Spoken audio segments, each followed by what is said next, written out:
Hey guys, Jim here from DrinkABeerandPlayAGame. Welcome to another edition of Jim Goes Thrifting. Starting off in a new thrift stop for me, and this is called New Life Thrift. And the first thing that sticks out to me is just how clean and organized this place is.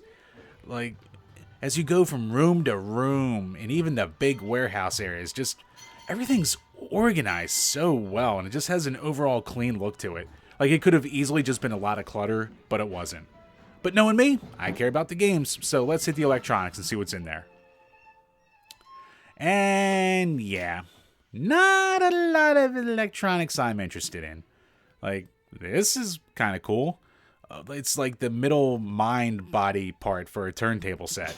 So nothing, I'd ever use, but this I'll definitely use. So this is a 4-port component splitter, passive one, so you don't need any power. And I love this one. I actually have one already, and it's just so convenient with all my HD Retrovision cables, so for $3 I had to get it.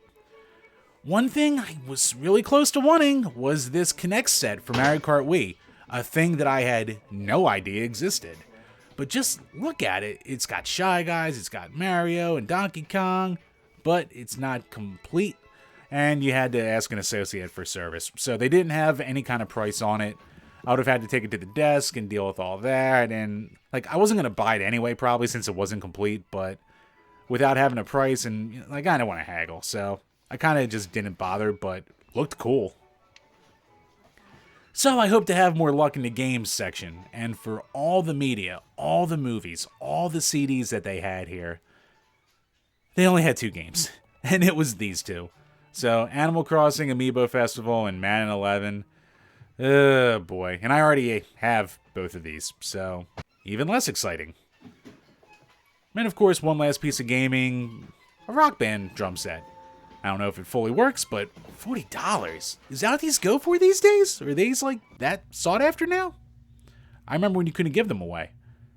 So head over to another spot, and being the drinker that I am, $1 for these mule mugs. It's not a bad price, but I don't buy cups from thrift stores.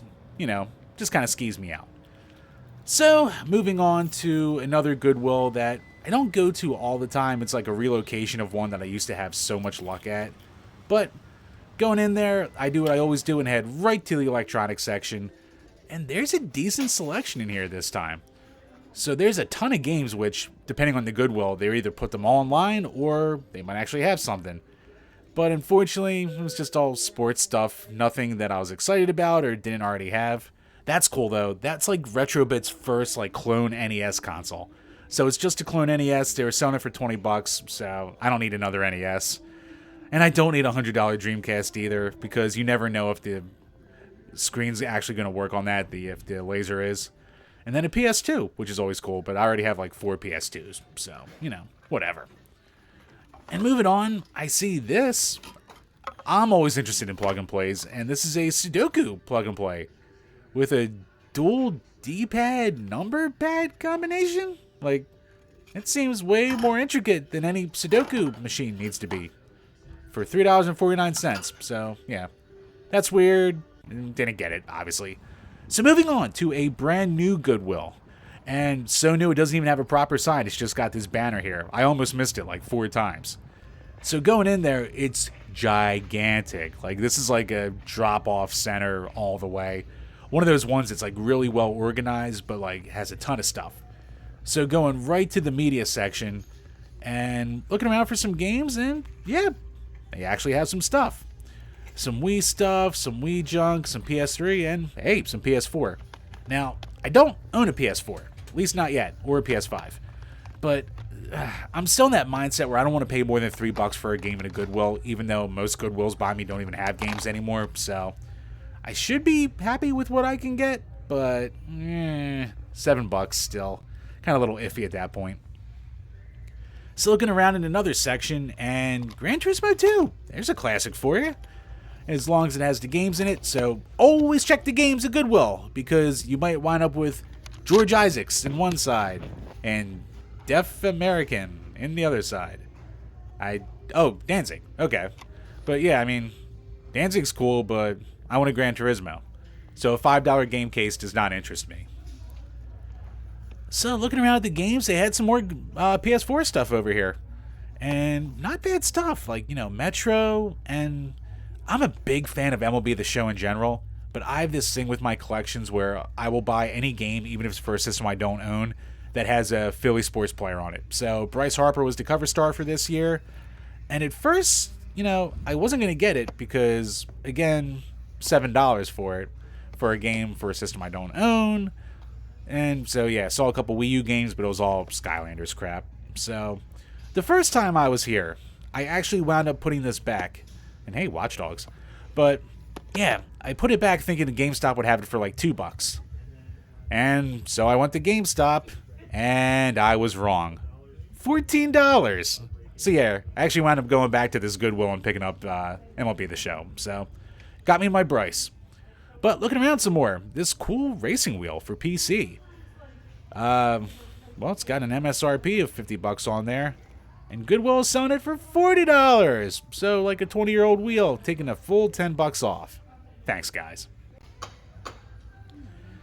And as I'm moving around some more, hey, a little more gaming knickknacks. Good old-fashioned plug-and-play, but sealed, complete. Booker for $10. I mean, it's complete and sealed, but I'm not paying $10 for a poker plug-and-play that I'm never going to use. So if it was like $5 or less, I might have picked it up, but yeah, if someone else can get it. So moving over to the red section here, and hey, look at this cool little bag. Nice little, not purse, handbag kind of thing? What would you call this? I don't know. But hey, toad. Empty inside, always check for it, but for $5, But me being the drummer, this got my attention. And look at this snare lever. Like, I've never seen one like this. It's got like the felt rope almost holding the snares in place, and it's got this muffler taped to the top of it. So this is just something I've never seen before. Now, a Billy Gladstone Ludwig, muffler, I looked it up, and these are from the 60s. Now, they only go for about $20 on eBay, but still, like, from the 1960s, that's pretty damn cool. So, yeah, the snare is broken off and frayed off with the rope, which, I can replace the snare. That's not a big deal. But the head itself didn't look bad, and the wrap was beautiful. So $10, I went, yeah, I have to get this. And yeah, I don't know what it's been with Goodwills lately, or thrift stores, but another Kinect set for Mario Kart Wii. Now I kind of wish I got the other one. So for $21 here, it's definitely a smaller kit. So yeah, like I said, $21, but it appears to be complete. Again, it's got Mario and Donkey Kong. I don't know why those were the only characters that were ever featured in this. So, Diddy, Toad, I guess you can buy them separately. But yeah, it's a cool looking little track. It's got the chain chomp there and some Goomba action. I didn't get it because, again, I would never use it. But yeah, man, like, I never even knew Mario Kart Wii had a Kinect set, much less two of them. And yeah, so keep an eye out there if you're one of those people who buys anything Mario. Pretty cool stuff out there. And yeah, so this is my haul from this episode.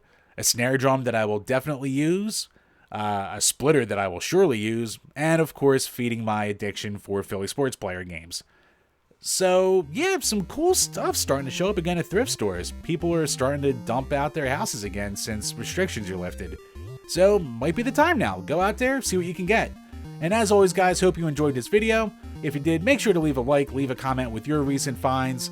And as always, check the links to our other game collecting videos, our video game reviews, and we're the home of the Power Hour podcast, which is also on iTunes and Spotify.